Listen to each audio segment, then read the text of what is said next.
Okay folks, it's Saturday, July 2nd. It's a little before 3 o'clock, and it's hot. Let's see just how hot it is. If anybody doubts me, there's the thermometer.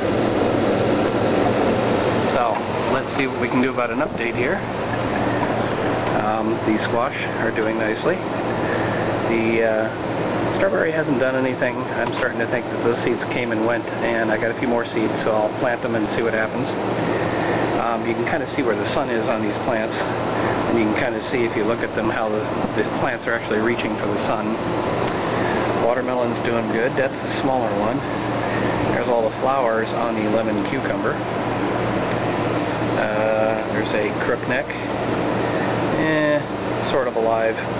Not really doing much, and it's been growing forever, but here's the other watermelon kind of working its way across, so that's looking nice since I transplanted it.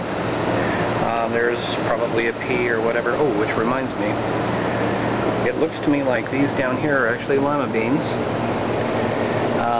They look an awful lot like pea pods, so I'm going to find a larger one back there. I don't know how well you can see that one. But anyway, it looks an awful lot like a regular snap pea, but it's a lot thicker pod. And I pulled one off yesterday, and the beans were seriously underdeveloped, so I didn't let it grow long enough.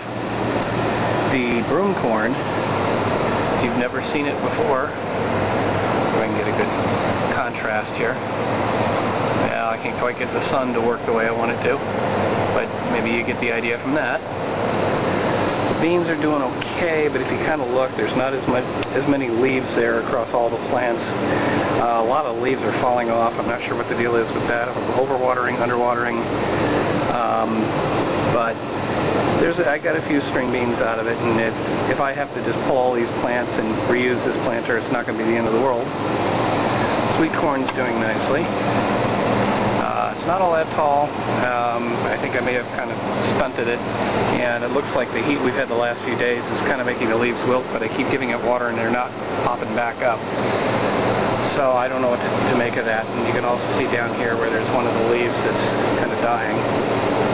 Tomatoes are doing nicely. Let's move that out of the way so you can see our tomatoes. And, surprise, surprise, surprise, along with all these buds, I'm going to move the tripod up and over here. Let's see if I can get in there. We got a couple of new ones there. So hopefully the sun won't just fry the heck out of them. If it does, I guess I got fried green tomatoes. But that's it for upstairs. Let's go downstairs. Alright, here's the bigger squash plants. And while you don't see a whole lot of sun on them right now, they're doing pretty well. Well, okay, that one's doing pretty well. The next one's not doing so well. It's got a huge planter and everything, but I guess it just didn't survive the transplant. Or maybe the sun got to it last week. That's one thing about Southern California. And also in my neighborhood, kind of up against the foothills, sometimes the heat just gets trapped up here, and it's relentless. So, unfortunately, we may have lost that one. We may have also lost these right over there and there. The one to the left there really looks like it's gone. The one to the right might be saved. I just keep feeding it a lot of water, and we'll see what happens. If anybody has a suggestion for how to save it, go ahead and let me know. We have the other big plant, which is doing quite well. And then we have one more, which is sort of doing well. Not perfect. It's still alive. Doesn't look the greatest, but it's still alive. That's the key. So let's move on over to the smaller part of the garden. The coyote squash is a bit of an adventure. Go up, you can see, but as I come across, I keep trying to sort of train it like an arch, but every time I try and get it to train and get it to go down, it wants to go up. As that's how plants work. And one interesting thing is the string that's hanging down from here, which was intended to support it, has actually now been grabbed onto and is being dragged along by the plant. So it's more about the plant than it is about the strings. We'll see. I mean, if we get any actual fruit on here, it'll probably weigh itself back down, but that's what that one looks like. We have some other casualties, but some good news too. Looks like this, well, we've got the flowers that barely grow. Looks like the straight neck has had it. The, let's see, what is this? The butternut squash. I've got 3 plants now in the planter. I'm happy. We got another crook neck here, but it's not looking the greatest. We got a straight neck down here, sort of alive, but not looking great. At some point I got to transplant these, but it's just too hot right now. I'm trying to grow the lemon cucumber down here. The theory being that if the squash popped up so well down here, maybe some of the others that weren't growing upstairs would go down here. Not much from that. Yard-long beans aren't giving me anything. The kabocha squash, nothing. There was a crook neck in that, and a straight neck in that. Those basically are dead. I have to clear them out. We've got a bean that doesn't look like a whole lot until you start following the pole. So it actually looks like it likes the pole. My apologies for the sound. It's my neighbor's air conditioner, and she deserves to have some cool air. Then we've got one more, which I've forgotten what that is, but it's basically another squash plant. So as long as the ones over on that end are mostly alive, I'm not going to worry so much about the others except for the butternut, which I'd like to grow because these are the only butternuts I have. So that's it for downstairs. You can kind of see the rest of it. And until the next update, bye. Good morning, folks. It's July the 5th at about 10:30, and I have a couple of little updates. My apologies for not getting another episode out this weekend, but here's what we look like. Everything that's doing is doing pretty well. We've got our broom corn.